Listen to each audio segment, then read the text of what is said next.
திருப்பத்தூர் மாவட்டம் விளக்கல் நத்தம் அருகே தேசிய நெடுஞ்சாலையில் சென்று கொண்டிருந்த கார் திடீரென தீப்பற்றியிருந்து கருகிய நிலையில் காரில் கட்டுக்கட்டாக டம்மி 2000 நோட்டுகள் இருந்ததால் போலீசார் விசாரித்து வருகின்றனர்.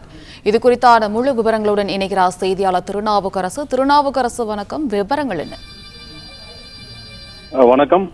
திருப்பத்தூர் மாவட்டம் நாற்றம்பள்ளி அடுத்த விளக்கல் நத்தம் தேசிய நெடுஞ்சாலையில் பயனப்பள்ளி என்ற இடத்தில் டாடா இண்டிகோ கார் சென்று கொண்டிருந்த போது திடீரென்று தீப்பிடித்து எரிந்துள்ளது.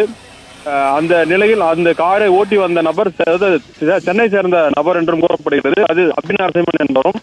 அவர் மேட்டூர் பகுதியில் தேன் வியாபாரம் செய்து வருவதால் அந்த அலுவலகத்திற்கு சென்று மீண்டும் சென்னை திரும்பும் போது பயனப்பள்ளி என்ற இடத்தில் அந்த கார் தீப்பிடித்து எரிந்துள்ளது. இதனை அறிந்த நரசிம்மன் உடனடியாக காரை விட்டு கீழே இறங்கி 101 அந்த தீயணைப்பு துறைக்கு தகவல் அளித்துள்ளார்.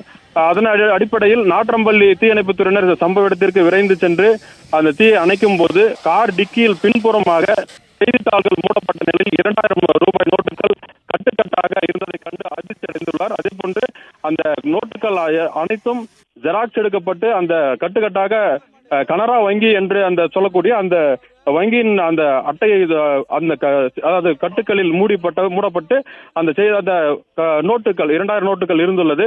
இதனை கண்டு போலீசாருக்கு தகவல் அளித்துள்ளனர். நாற்றம்பள்ளி போலீசார் சம்பவ இடத்திற்கு விரைந்து சென்று அதாவது 2000 ஏற்கனவே தடை செய்யப்பட்ட 2000 ரூபாய் நோட்டுகள் எப்படி உங்களுக்கு வந்தது, அதே போன்று ஜெராக்ஸ் எதற்காக எடுக்கப்பட்டது என்ற கோணத்தில் விசாரணை நடத்தி வருகின்றனர்.